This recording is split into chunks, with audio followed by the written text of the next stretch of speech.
What's up guys, this is NTG Flipmeister from No Team Gaming. I've been messing around with the beta and I wanted to show you guys this really awesome thief build I made. I have been PvPing all the way until I've hit 15k glory to access rank 2 glory vendor items, as you can see here. It's pretty sick. I really like. They're all cosmetic. They don't give you any sort of advantage except perhaps intimidating looks. Anyway, back to the thief.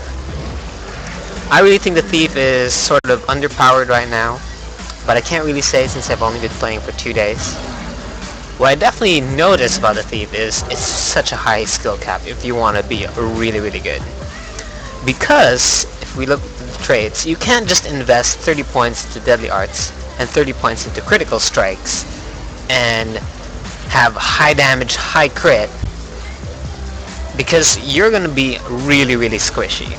What's gonna end up happening is you're gonna have about 10k health and you will be bursted down in the first 2 or 3 seconds of the fight.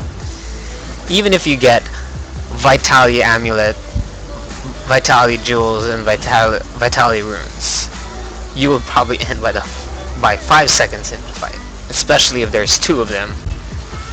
So I had to think, how can I make this work? So I tried investing in deadly arts and critical strikes, and like I said, I died right away. Then I tried deadly arts itself and any of these 3 trees down here.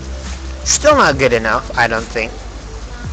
Then I tried critical strikes and any of these 3 trees down here, and I just wasn't having fun. I would die pretty fast. I really had to pick my battles really carefully, which I don't think was pretty effective in a sort of a time limit game, because I found myself running away most of the time.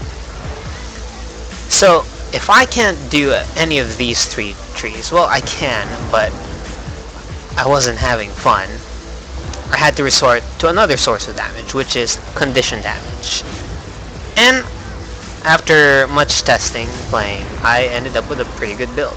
Now this build centered on this skill, Leaping Death Blossom. Leap over your opponent, striking nearby enemies 3 times. Each hit causes bleeding. So this is what it looks like.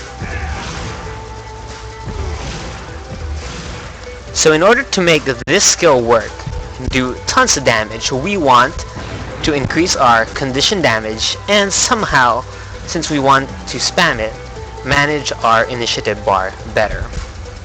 So before I move on to the actual build, let's see what skills I have. I run Dagger and solely Dagger.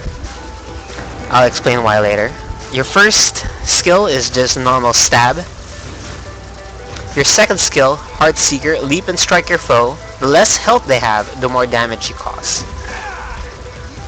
I don't really find myself using this a lot because I don't have any power, and I'm only relying on bleeds.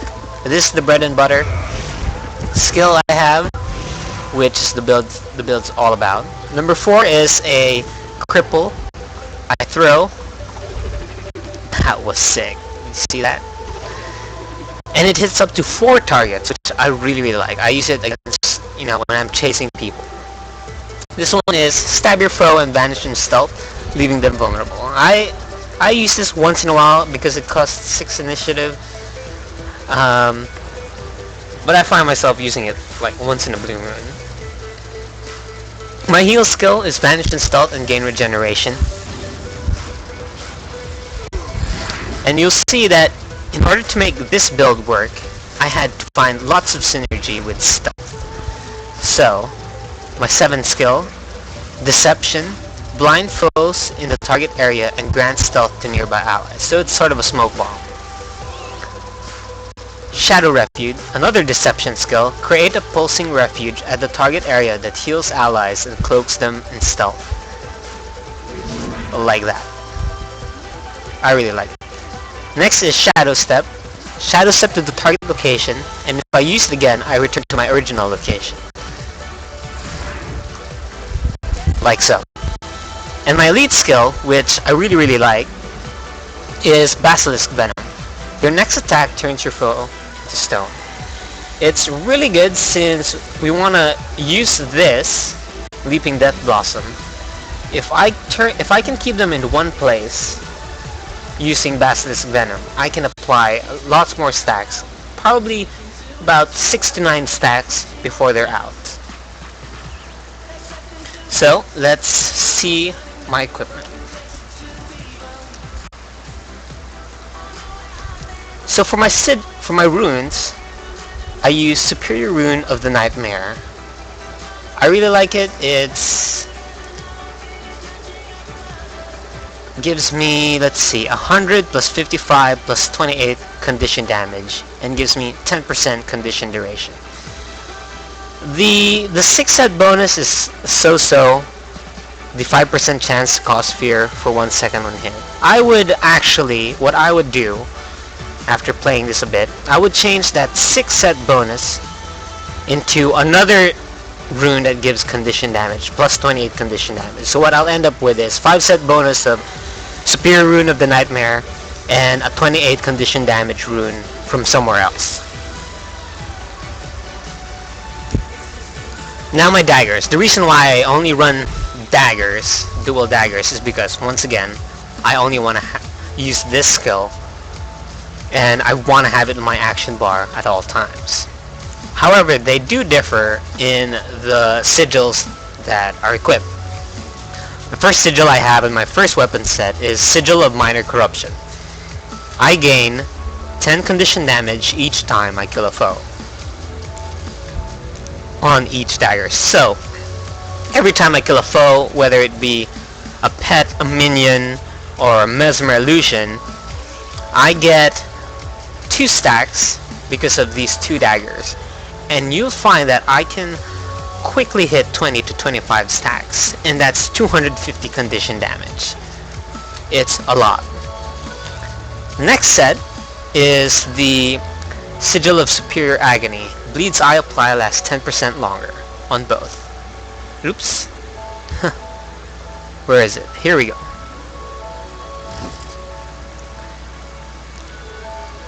Now, I usually use this on tankier targets when I want my bleeds ticking a bit more and do more damage.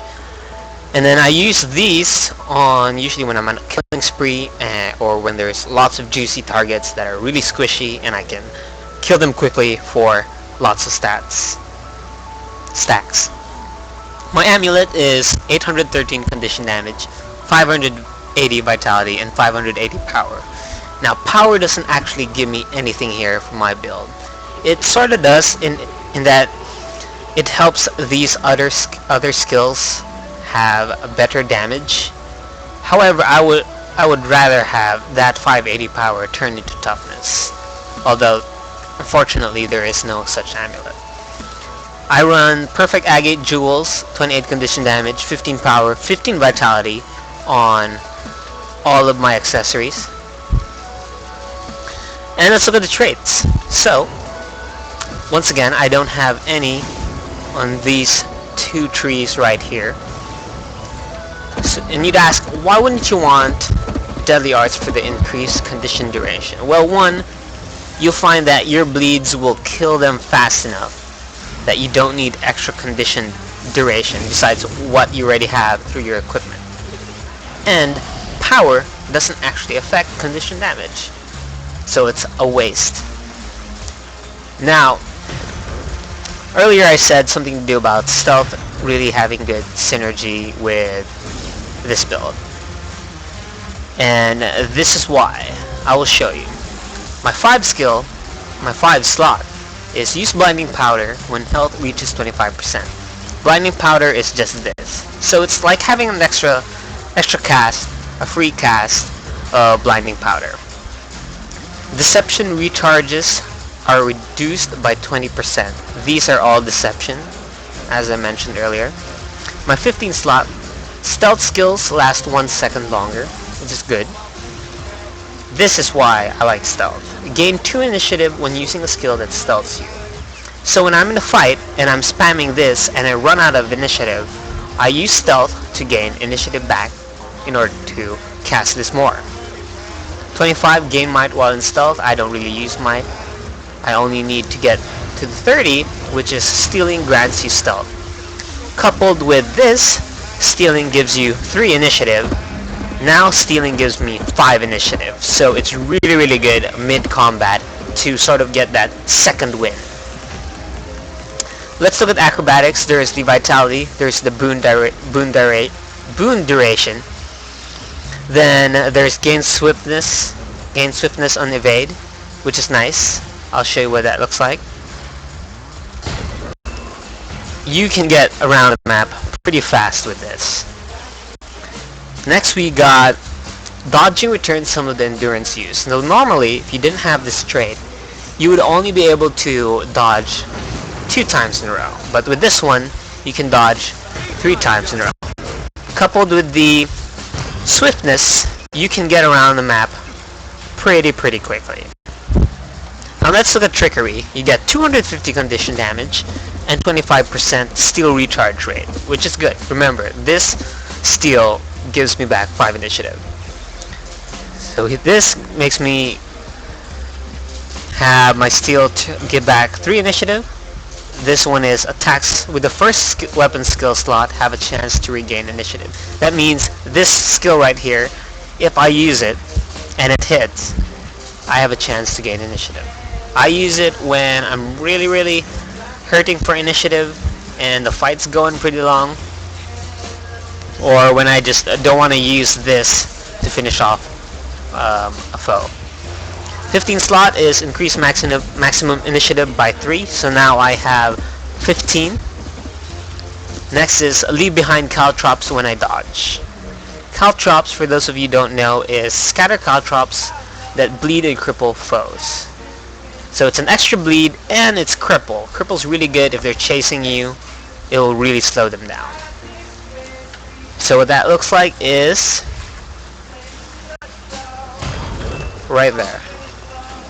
So if someone's chasing you, or if someone's going towards you, just put down caltrops, and that will give you a good first bleed stack and cripple. Last but not least, there's increases damage by 2% per initiative. So if I have full initiative, that's plus 30% damage. It's really good, especially for my other skills, in case I don't want to keep spamming this one. So now let's talk about the build. This build, I really like to start off with Basilisk Venom. What happens is it turns him to stone. Oh, let me find an enemy. Here we go. And if I use it, they get to stay in place while I apply a lot of bleeds. Oh, I don't think it worked there. What I usually do is I get them to about 12 to 15 stacks, and as you can see, I can just go away and it finishes them off. Now I'm able to spam Leaping Death Blossom quite a few times, especially thanks to this. Dual skills return initiative when completed. So normally this costs 4 initiative, but when I use it, oops, wrong one. But when I use it, it will refund me 2 initiative. So I am able to spam this a lot while getting initiative back. Coupled with my stealth skills, in combat I can get lots of initiative back to spam this more times. And if I'm really hurting, I can steal to gain 5 initiative, or stab in the hopes of getting initiative. So let's try on this garden here. I turn on my Basilisk Venom, turn him to stone, get in my stacks while dodging his attacks and stealthing. And as you can see, even if I leave him alone, the stacks are really hurting him. Now usually I don't want to start with steal if I have full initiative, but there are times when I do start with steal. just to get a closer gap. I heal so I can get some initiative back and stealth, and I can finish it off later. Usually what I do is I get them to 15 stacks, maybe 18, and then I sort of back away or stealth. Let the damage go, because if I put like 20 to 25 stacks on them, what happens is if they can cleanse that or remove it, it's a waste. So what I do is just hit 15, back off a bit. If they cleanse it, that's when I go back in and apply more. Here's another opener I like to use, is I use Shadow Step to teleport to the foe, start spamming my Leaping Death Blossom, and then leave again with Shadow Step. Now, unfortunately with the beta, it's been working sometimes, and sometimes it doesn't work. So let's try now.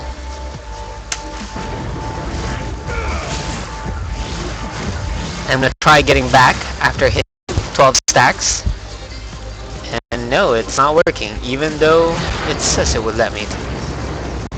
Oh well, that was enough to kill him.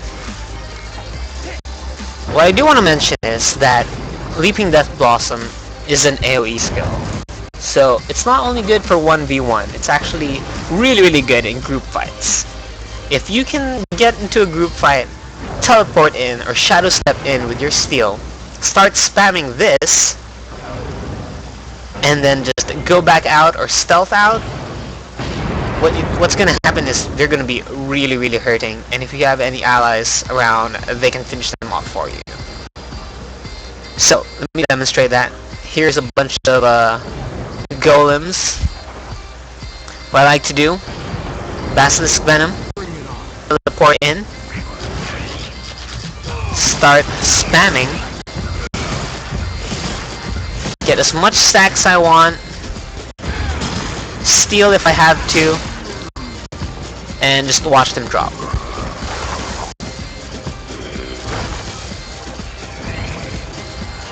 Wonderful. What I'm going to do now is weapon swap to my weapons that have the stacks with them, so you can see what happens.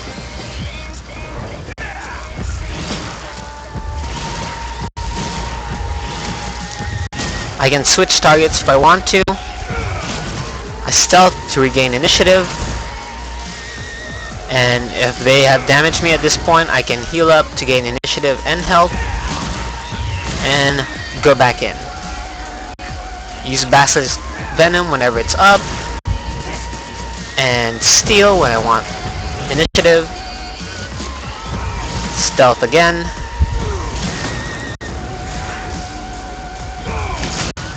So what you see is, I got 12 stacks from just that fight. If there was, say, Mesmer Illusions, pets, minions from Necromancers, that gets to 20 really quick, and your damage goes really high up. So, that's pretty much the build I have. I have so much fun with it. I do have PvP gameplay videos you should check out. What results is this thief that's really tactical. It's really fun. You can win a lot of fights. You don't have to worry about being too squishy because you've got toughness, vitality, and all these stealth skills to help you get away. I hope you guys really enjoyed this video and this build. I really encourage you to try it out on the next beta and tweak with it, make it your own, give me suggestions, let's discuss about it. I really want to make this work. The problem with this build, however, is that it's somewhat easy to counter. It's easy to counter in such a way that there are some classes that can get rid of conditions pretty easily and pretty frequently. Guardians, I believe, some Mesmers, some Rangers, Elementalists. And if they keep doing that, there's not much you can do.